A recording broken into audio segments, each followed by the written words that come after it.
Welcome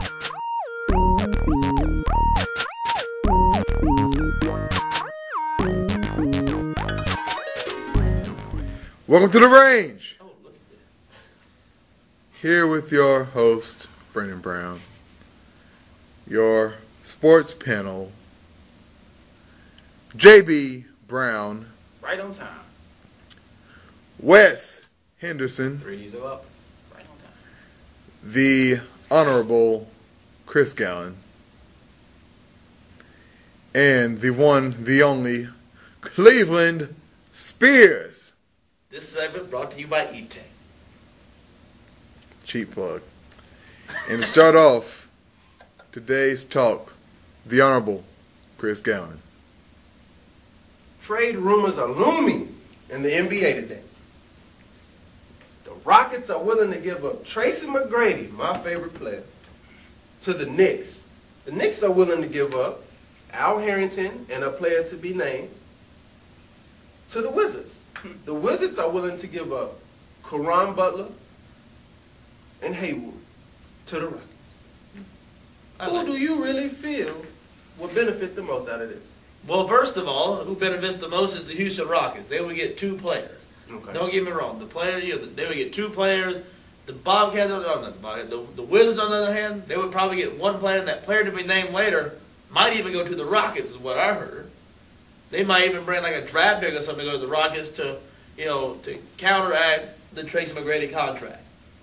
So that might could happen. So the Rockets would, at most get 3 players out of this deal. Caron Butler is a very talented player. Let's not forget what he did a couple years ago when the Wizards were in the playoffs. Brendan Haywood, yeah, he's kind of a bust, but you never know. In the right system, he can flourish. Al Harrington, he's been waiting to get away from the Knicks. He'd be great to go to the Wizards, take over as the franchise player while Gilbert Arenas isn't there. That's what he wants to do anyways. Can't forget about Antoine Jameson, though. Yeah, still there. Right. Yeah, he's still there. But, granted, give it down here. He, has his own shoe. So that cable. $34.99. Another cheap plug. Now, going into this one, you also remember T-Mac going to the Knicks in that new, that new system, that 7 seconds or less system. Him and Nate Robinson together could be some trouble.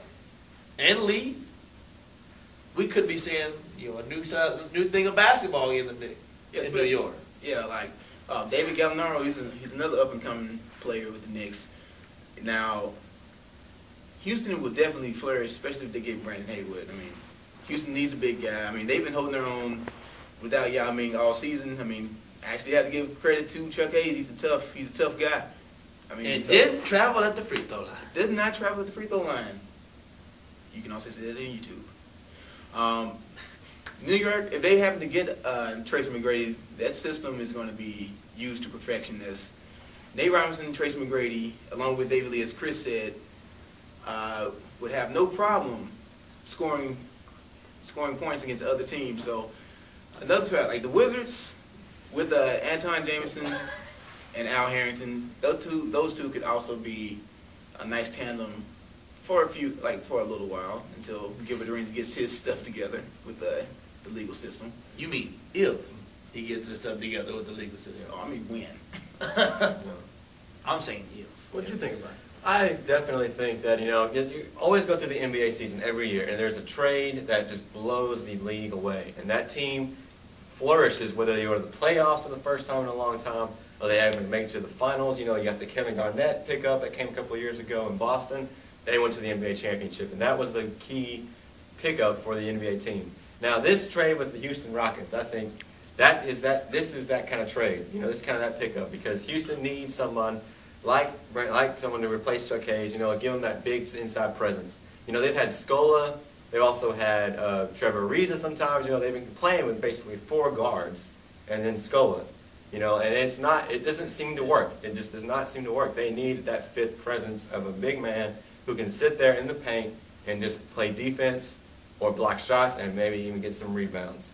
Would you also call this that if the Rockets were to get Haywood and Butler, do you compare this to the Paul Gasol trade a couple years ago? I definitely as an uplifting kind of an awe-inspiring kind of a trade? I definitely do. And, it's not. It may not be. I don't want to look too far ahead into the future and say that the Houston Rockets are going to go all the way to the NBA championship and upset the Lakers in the Western Conference. I mean, I'm not going to say that, but it could propel them to a whole lot better where they are now. That's good, because I don't even think LA is going anyway. Yeah, Spurs are going. Yeah. I want to go that. We another topic for another day. All right. As we all know, this is rivalry, and stuff like that. It's really fun to watch. Like tonight, Duke, North Carolina playing, Florida State, stuff like that. Now, what I want to talk about is not, the big rivalries that you see, but the little chump ones that they talk about. By chump ones, I mean Tennessee and Vanderbilt. That is chump.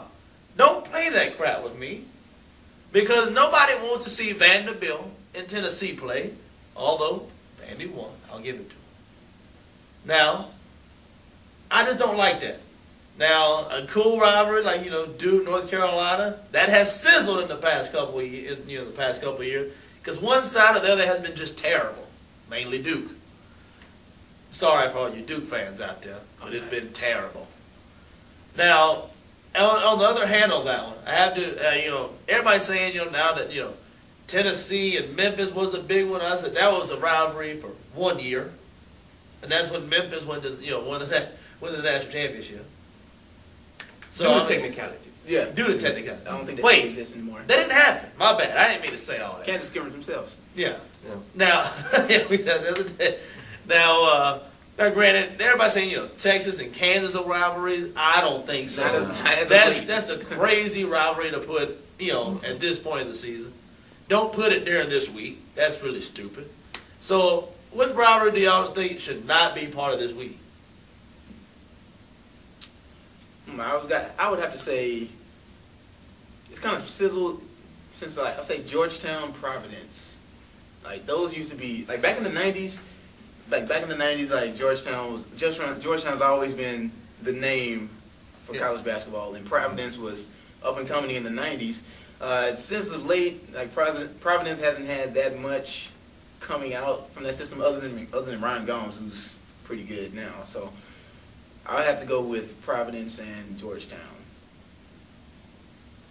I would have to go with me being the SEC guy in basketball and football, because I stick with my true place, unlike others. I would have to say Tennessee and Vanderbilt. Tennessee, Vanderbilt. Oh, I was just saying, not you in I'm particular. going to say, because I got mine. You Big Ten. Yeah, I got football, my basketball. Yeah, that's right. Unlike others. I got my chum rivalry coming up when y'all heard. Anyway, the only reason why they're trying to make this a rivalry now is because both of them are ranked. Plain and simple. Yeah. That's it. Nothing else needs to be said. Well, coming from the Big 12, for me, especially I think that it may not be as big as people watch, as fans, like getting fan support, but Texas and Texas A&M in basketball is a big rivalry in my opinion. Because if you look back at when they played a couple of weeks ago, they not just because of how well they played, or just Texas was #1 at that time, or Texas A&M was not even ranked, but they still play each other at 125%. They went into overtime in that game. David Sloan and Big Davis down low, they led A&M to a crucial win, or a crucial loss, and it was huge for them. They could have went in there in that game and just like, let's just play. We're not even ranked. Why should we care? But they went and played 100%, and so that's why I think Texas and A&M is a big rivalry, because they always play all the time. My big rivalry, I'm not going to go into it, but one I don't like seeing, Michigan State and Purdue. That's terrible to me. That's terrible. You put Michigan State right there, right now. Forget about it. With more topics, we'll be back here on the range.